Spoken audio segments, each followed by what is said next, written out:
Donc, le troisième certificat que nous proposons, c'est un certificat en santé publique. Alors, donc, ce certificat, il vise comme objectif, premièrement, de développer la capacité des personnes à analyser les situations et des problématiques de santé globale.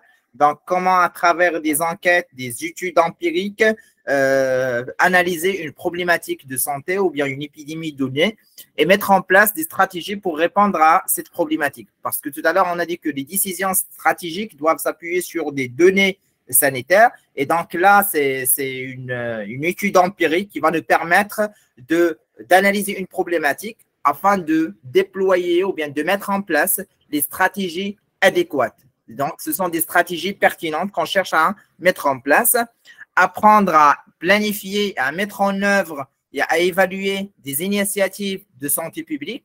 Donc là, on est soit dans une logique de déploiement ou bien dans une logique d'évaluation. Soit on cherche à faire une initiative ou bien évaluer déjà une action de santé publique déjà mise en place.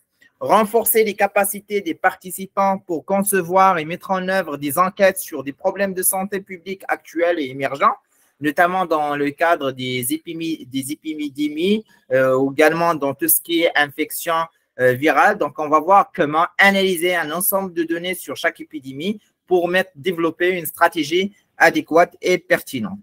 Favoriser et faciliter l'insertion professionnelle des participants dans le champ de la santé globale à travers, bien sûr, l'obtention de ce certificat spécialisé en santé publique.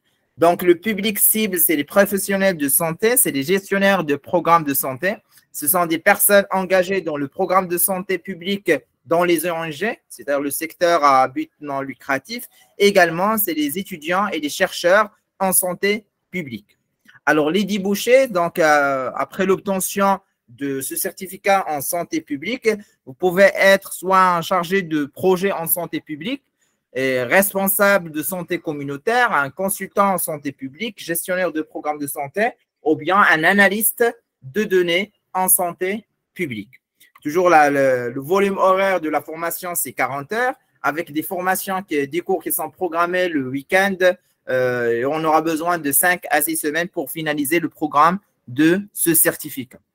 Alors, par rapport à l'organisation modulaire, donc, dans le cadre de ce certificat, nous avons 6 modules. Alors, le premier module, c'est un module sur la gestion du système de santé. Donc, tout ce qui est gestion des ressources humaines, planification stratégique et gestion financière des programmes de santé.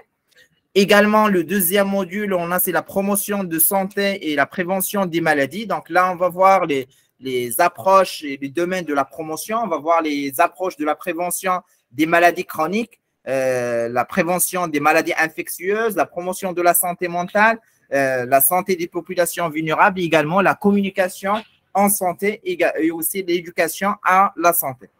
L'autre module qu'on a, le troisième, c'est un module sur l'épidémiologie et surveillance de la santé, sachant que c'est une initiation à l'épidémiologie et à la surveillance sanitaire, étant donné que nous avons tout un certificat dédié à la surveillance épidémiologique et veille sanitaire. Donc, au niveau de ce module, on va voir les stratégies et les outils de la surveillance épidémiologique, les outils et les outils statistiques appliqués à l'épidémiologie. Dans ce cas, on va voir un outil que nous pouvons mettre en place pour la récupération des données, c'est notamment l'outil Access. La santé environnementale, donc on va voir les risques environnementaux pour la santé au travail, la sécurité alimentaire, les changements climatiques et la pollution et la gestion des déchets. Le cinquième module, c'est un module sur la recherche en santé publique, c'est-à-dire comment conduire une recherche en santé publique. Au niveau de ce module, on va voir déjà… Oui.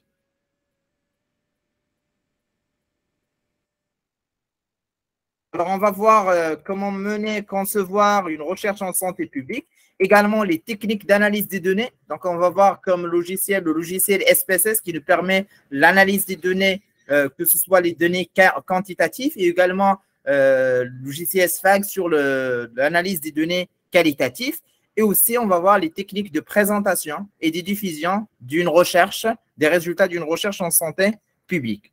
Le dernier module, c'est un module sur l'innovation et technologie en santé parce qu'aujourd'hui, vu les ressources humaines très limitées au niveau du secteur de la santé, donc comment profiter de l'innovation technologique pour mener des actions en santé publique à travers notamment tout ce qui est télémédecine. Donc, au lieu de mobiliser des médecins spécialistes dans le cadre d'un programme de santé publique, comment profiter de la télémédecine, téléexpertise, télésurveillance pour réussir un programme de santé publique. On a également tout ce qui est dossier électronique des patients, comment on peut exploiter ce dossier électronique pour mener des études en santé publique. Et on a également les solutions numériques, notamment tout ce qui est objets connectés. Par exemple, comment on peut, à travers des objets connectés, suivre les différents paramètres sur la santé publique d'une population donnée. Et le dernier élément de ce module, c'est la conduite du changement, parce que lorsqu'on parle de la transition, notamment numérique, il y a toujours des résistances à ce changement.